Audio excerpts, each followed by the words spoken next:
My first guest this evening is a former three-term congressman from Texas who's currently running for president of the United States. Please welcome Beto O'Rourke. Be thankful for another day. There's no hope for tomorrow. Tomorrow. Smile all your worries away.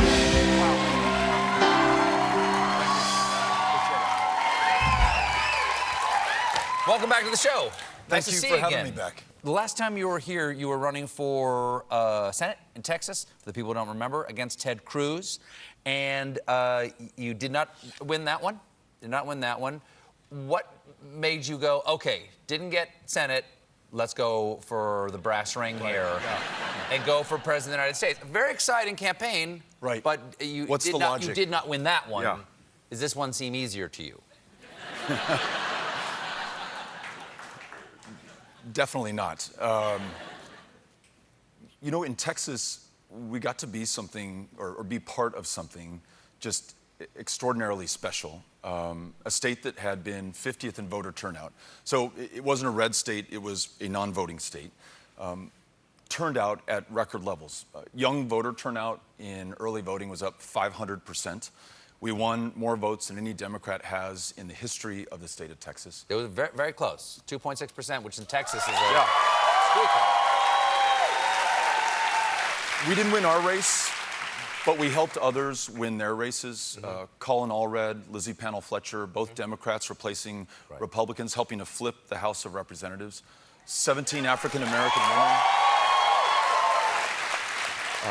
17 African-American women elected to judicial positions in Harris County, literally changing the face of criminal justice in that community. And what I think I took from that is that we got to be part of a movement. And in a movement of people who were brought into our democracy, a democracy that has been badly broken, captured, corrupted by special interests and corporations. This grassroots, people-powered campaign didn't take a dime from a single PAC, represents the kind of movement that it will take to defeat Donald Trump in 2020 and then bring this country together again in 2021. So that was what I took from it.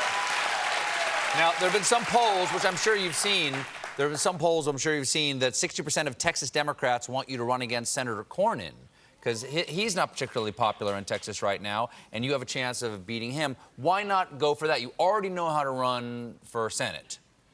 Why gear up this other thing instead of, taking the next chop at Cornyn?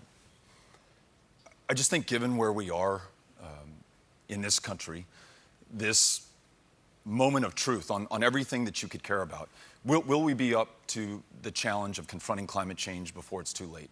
Will we be able to extend health care to every single American? Will we ensure that our democracy, under attack by powers from without the country, under attack by our very president, can we save it? I want to be in the most consequential position to make sure that I do everything I can to deliver for this country. So I want to run to serve as president of the United States, and I want to do so in a way that brings people in, that fixes our democracy, that ensures that we're not defined by our differences, but instead by our ambitions and the work that we're willing to do in order to achieve them. So that's what has moved me and Amy and our family to make this decision. And I'll say this for Texas. There are going to be some extraordinary candidates running to oppose John Cornyn. One, MJ Hagar, a combat veteran, an extraordinary candidate. If she's the nominee, she will defeat him. There are others who are running who may have just as good a chance. Texas is finally turning out. Our democracy works. We're going to have a Democrat representing that state in the United States Senate after 2020. That'll be fascinating to see. Right. Because Texas has been on the cusp of turning for so long. Right. If I'm not mistaken, correct me obviously if I'm wrong, you are one of the candidates who is in favor of starting impeachment investigations or impeachment proceedings against President Trump. Am I correct in doing that? Yes. But if that actually goes forward and he's impeached, you wouldn't have the pleasure of running against him. Aren't you robbing yourself of the joy of running against President Trump there? Why do you think? Because Pelosi is still dead set against it. She's saying it's not impossible, but she just does not see the sign that it's the right thing to do. Why do you feel differently? You know, impeachment is not about getting rid of the president. It's about finding the facts, getting to the truth, ensuring that there's accountability and justice for what happened to this democracy in 2016. A candidate for president who invited the participation of a foreign power, who, once the investigation began, fired the principal investigator, James Comey, the head of the FBI, tweeted in broad daylight to his attorney general to stop the investigation. And there was something really powerful in what Bob Mueller said within the last few weeks in his public comments. He said that when a subject of an investigation lies to the investigators or obstructs justice, it gets to the very heart of this government and our ability to hold ourselves accountable. In other words, for this democracy to persist, there has to be justice. And if we set the precedent that some people are above the law or beyond the reach of the law by not impeaching this president, not getting to the facts or the truth, I think that begins the end of this democracy. So let's begin impeachment proceedings, get to the truth, and hold people accountable. Just again today, this is news. Trump is using executive privilege over census information. So he will not reveal any communications between, I think it's Wilbur Ross, and Right. is it the Attorney General as well, about whether the citizenship question was put in there to suppress responses from non-whites, essentially. Right. And so, but he's exerting that executive privilege. What do you make of the present state of the presidency? If you were to be president, Right. what power would you surrender? Because there seems to be this snowballing collection of power on the presidency. Right. Not generation after generation, literally one president after another. Right. What's the first power that you would signal that you are willing to give up as president?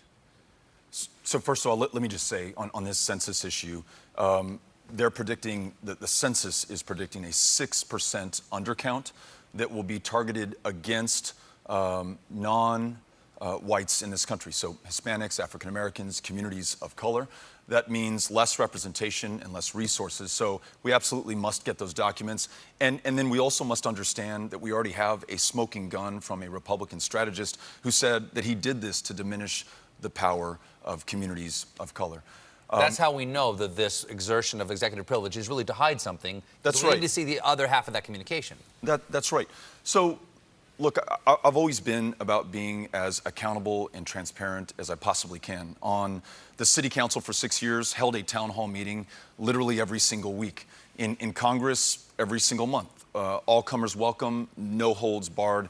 And it's that level of accountability that I think produced better representation. I had a healthy dose of fear for those folks that I was going to face to explain the votes that I had taken or our progress or lack thereof on bills that we've introduced. As president, I've committed that every single one of my cabinet secretaries will hold a real, live, not for show town hall meeting to listen to the people in this country whom they serve and to whom they are accountable. I will make sure that I respect the powers of Congress, honor the subpoenas if it comes to that, but work more collaboratively with them so that it does not. And then perhaps in the most awesome power that we have as a country, which is the power to send our fellow Americans to war, to put their lives on the line, I will make sure that we not only end the wars that we are in, but before we send another service member in harm's way, that we do this lawfully as prescribed in the Constitution, Article 1, through the people's representatives in Congress. It's the only way that we stop this country from going to war without end. And it's not just a function, as you said, of this administration or this president. This is happening almost throughout my entire life. It explains how we're at war today in our 18th year in Afghanistan and functionally in our 28th year in Iraq through 6 successive presidential administrations. Let's return power to people on these incredibly important issues. Yeah. Well, we have to take a little bit of a break, but stick around. We'll be right back with some hard questions for Beto O'Rourke.